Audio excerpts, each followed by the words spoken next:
Hello everyone, warriors zone by AK YouTube channel में आप सबका स्वागत है।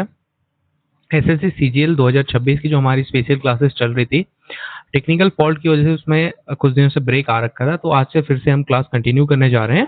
आज जो हम टॉपिक कवर करने वाले हैं, ये हमारा एक इंपॉर्टेंट टॉपिक होने वाला है। टॉपिक है हमारा जो हमारे संविधान के अमेंडमेंट्स हुए हैं, जो अमेंडमेंट्स यानी जो भी चेंजेस हुए हैं, जब जब भी टाइमली चेंजेस हुए हैं, उनके बारे में जो भी प्रीवियस ईयर क्वेश्चंस आ रखे हैं, उन सबको हम आज इस वीडियो में डिस्कस करने वाले हैं।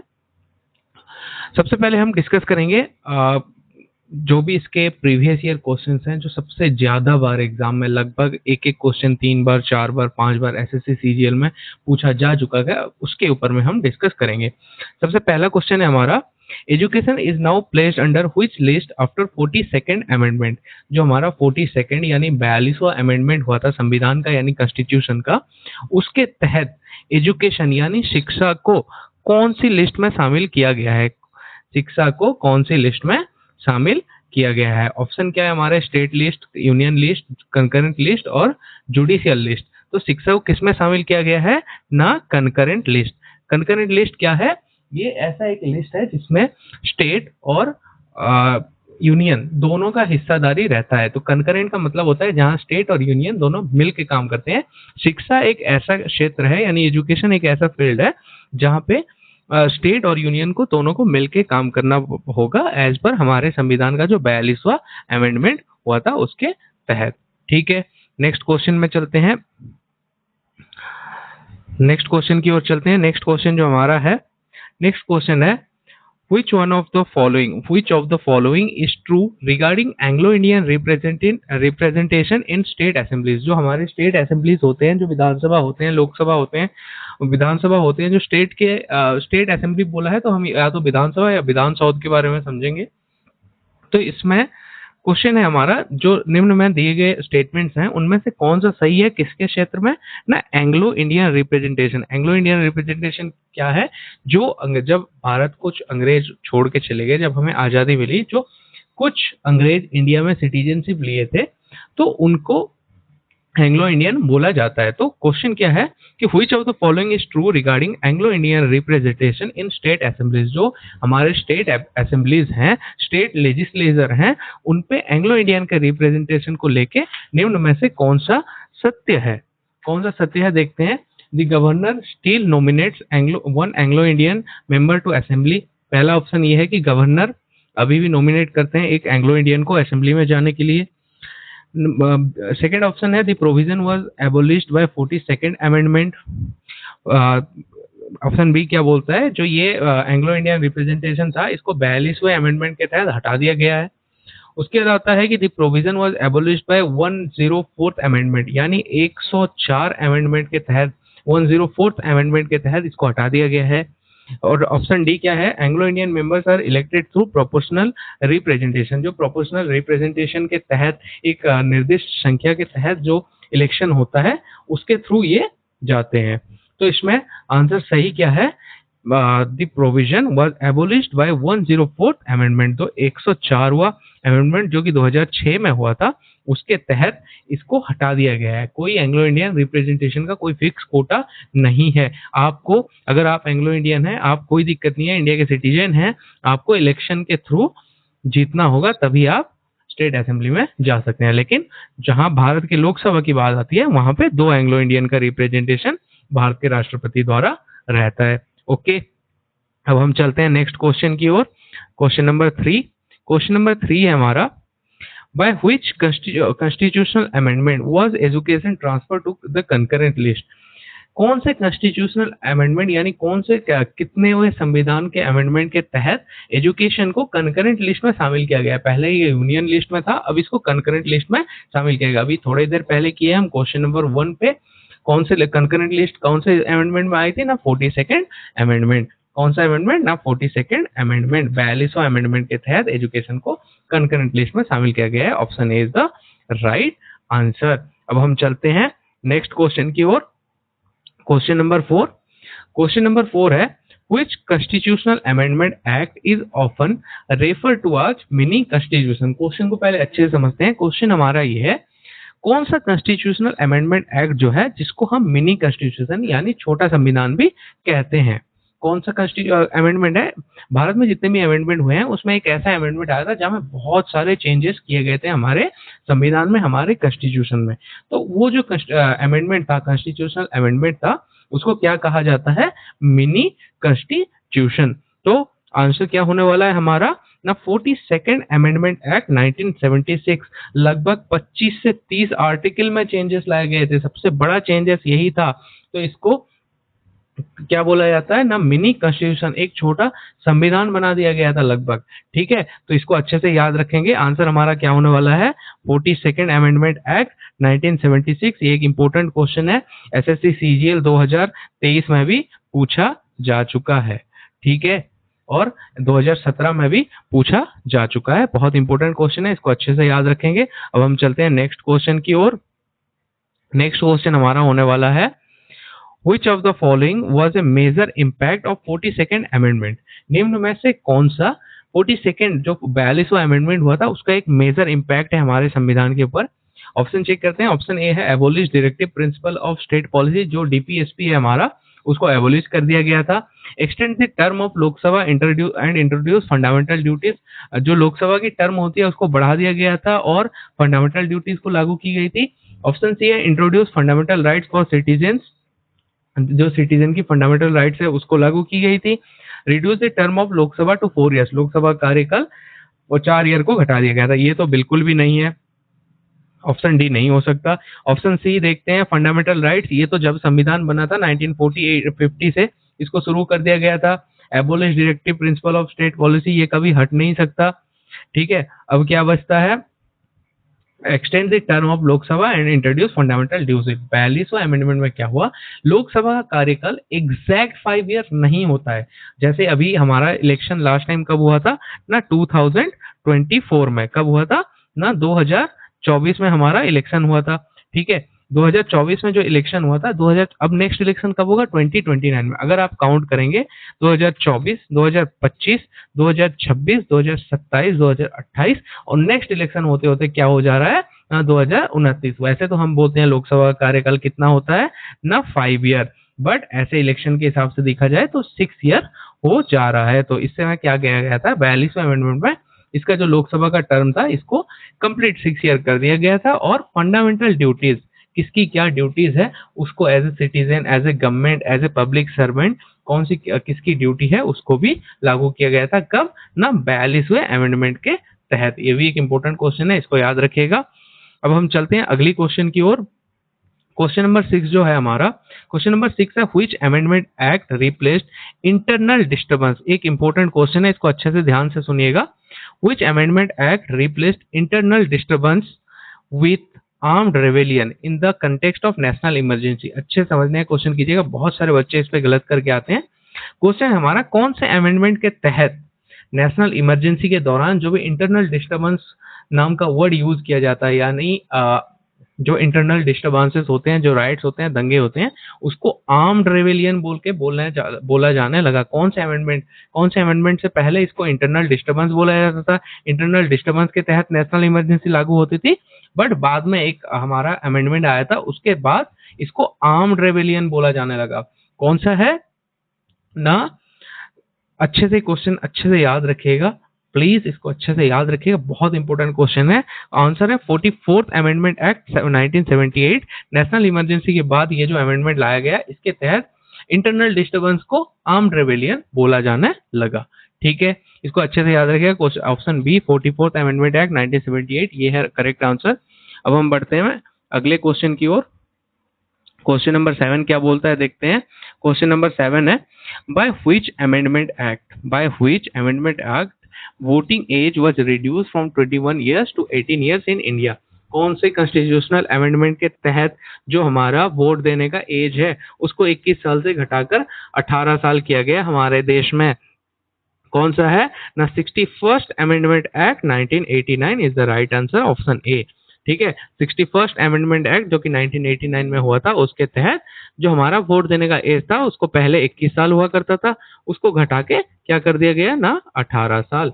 ठीक है, ये भी एक इंपॉर्टेंट क्वेश्चन है, इसको अच्छे से याद रखिएगा, एग्जाम में बहुत बार रिपीट किया जा चुका है एसएससी के द्वारा। अब हम चलते हैं अगले क्वेश्चन की ओर। अगला क्वेश्चन है क्वेश्चन नंबर 8।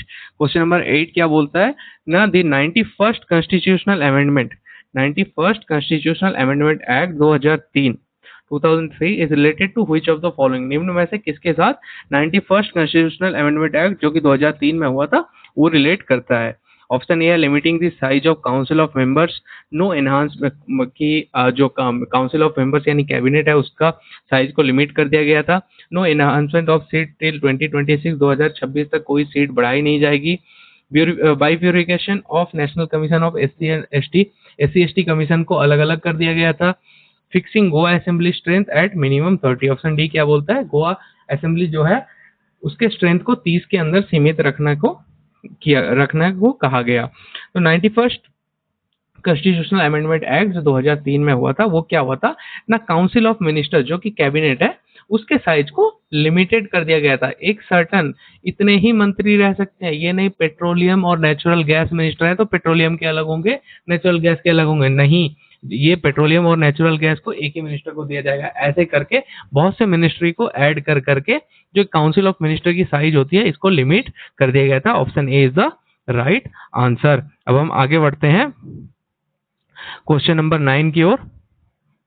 क्वेश्चन नंबर 9 है for passing a constitutional amendment bill, बहुत इंपॉर्टेंट क्वेश्चन है। For passing a constitutional amendment bill A majority of total membership of the house and A majority of not less than dash of member present and voting record. देखिए ऐसा question last year आया था, एक हमारे students ने क्या बोला, sir हमें समझ नहीं आया क्या ना, ये majority of not less than, इस समय हम कंफ्यूज हो गए तो हमें लगा कि नेगेटिव मार्किंग है तो हम इसको नहीं करेंगे। देखिए अगर ऐसा जहाँ पे आपको डाउटफुल क्वेश्चंस है उसको 2-3 बार क्वेश्चन को रिपीट कीजिए तब आपको समझ आ जाएगा। क्या है ना, for passing a constitutional amendment bill, पहले क्या होता है कोई भी चीज को लाने के लिए पहले बिल आता है पार्लियामेंट में, फिर उसमें वोटिंग होती है। वोटिंग में क्या होता है, मेजोरिटी जो होती है ये इंपॉर्टेंट होती है, कितने, एक मान लीजिए अभी एक नया बिल आएगा कि SSC CGL के एग्जाम साल में 3 बार होंगे। जस्ट इमेजिन ऐसा एक बिल आया तो उसको पास करने के लिए कितने मेंबर की वोटिंग जरूरत है, कितने मेंबर की वोटिंग जरूरत है ना, आंसर होगा 2/3। इससे ही याद रखिए SSC के, इससे जस्ट एक एग्जांपल दे रहा हूँ कि मान लीजिए एक बिल आया कि SSC एग्जाम साल में हम 3 बार कराएंगे, SSC CGL का एग्जाम साल में 3 बार कराएंगे, एक बिल आया पार्लियामेंट में, इसको एक्ट बनने के लिए, इसको लागू होने के लिए क्या चाहिए ना, कितने लोगों का वोट मांगता है इसमें ना, टोटल पार्लियामेंट में कितने हैं, जितने भी लोग हैं लोकसभा और राज्यसभा को मिला के इन सब के 2/3, 3 में से 2 लोगों का, मान लीजिए 600 लोग हैं हमारे पार्लियामेंट में, मान लीजिए जस्ट एक इमेजिन